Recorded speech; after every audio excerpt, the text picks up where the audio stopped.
नमस्कार, मैं Shashi Prabha Saraswat, associate professor Hindi, राजकीय कल्याण महाविद्यालय सीकर। प्यारे बच्चों, आपका हार्दिक स्वागत है।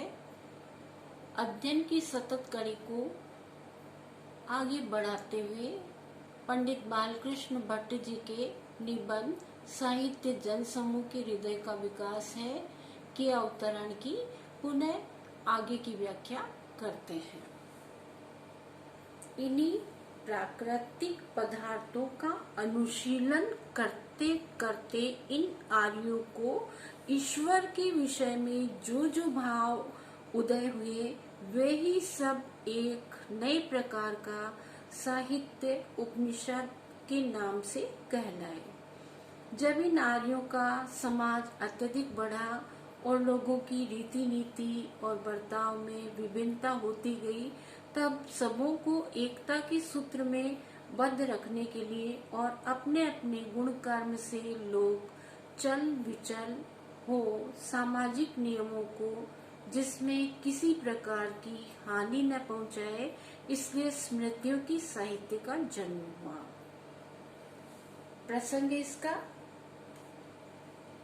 बालकृष्ण भट्ट जी इस निबंध के माध्यम से यह स्पष्ट करना चाहते हैं कि आर्यों के सामाजिक जीवन और उनके साहित्य में व्यक्त भावों का विवेचन उदाहरण के साथ प्रस्तुत किया है। वैदिक साहित्य के परवर्ती सामाजिक जीवन के विकास क्रम को स्पष्ट करता हुआ लेखक पंडित बालकृष्ण भट्ट यह बात कहते हैं कि जब आर्य लोग निरंतर प्राकृतिक पदार्थों का अनुशीलन करते रहे तो उन्हें विभिन्न पदार्थों में ईश्वरीय सत्ता का अलग अलग रूप में आभास होने लगा। इस तरह की चिंतनशीलता के कारण उनके हृदय में ईश्वर के प्रति जो जो भाव उत्पन्न हुए, उन्हीं भावों को उन्होंने लिखित रूप में अभिव्यक्त कर दिया। आज वही लिखित साहित्य उपनिषद के नाम से जाना जाता है।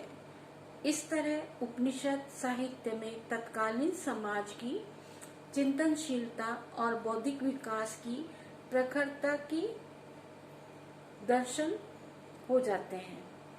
प्रारंभिक वैदिक साहित्य में इस तरह के चिंतन का अभाव दिखाई देता है, क्योंकि उस समय सामाजिक जीवन में इतनी सरलता नहीं थी कि वे तत्व चिंतन की ओर आकृष्ट नहीं हो सके थे। लेकिन उपनिषद साहित्य के बाद जब उन्हीं आर्यों के सामाजिक जीवन का विकास हुआ और उनके व्यवहार में विभिन्नता तथा रीति रिवाजों में अनेकता आने लगी, तो उन सबको एकता के सूत्र में बांधना जरूरी हो गया था। उस समय ऋषियों ने सामाजिक जीवन को अपने अपने गुण कर्म में बांधने के लिए वर्ण जाति के आचार व्यवहार आदि को लेकर अनेक नियमों को अच्छी तरह स्पष्ट करने के लिए जिन ग्रंथों की रचना की, उन्हें स्मृति साहित्य के रूप में मान्यता मिली।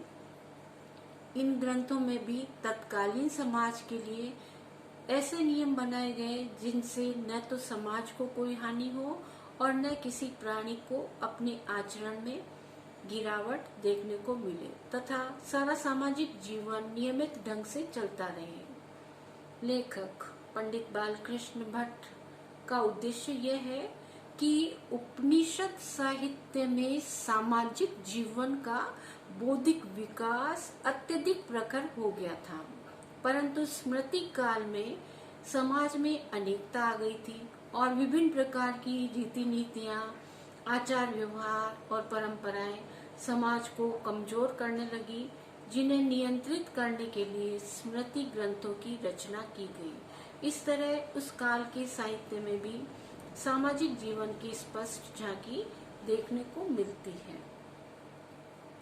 विशेष संदर्भ इसका भट्ट जी ने स्पष्ट किया है कि जो जो आर्यों के सामाजिक जीवन का विकास होता रहा, वैसे वैसे उनके साहित्य में भी इसका चित्रण और भावों की अभिव्यक्ति होती रही। अवतरण की भाषा अत्यंत सरल है, सुबोध है, विषय के अनुरूप है और इसकी शैली विवेचनात्मक है। धन्यवाद।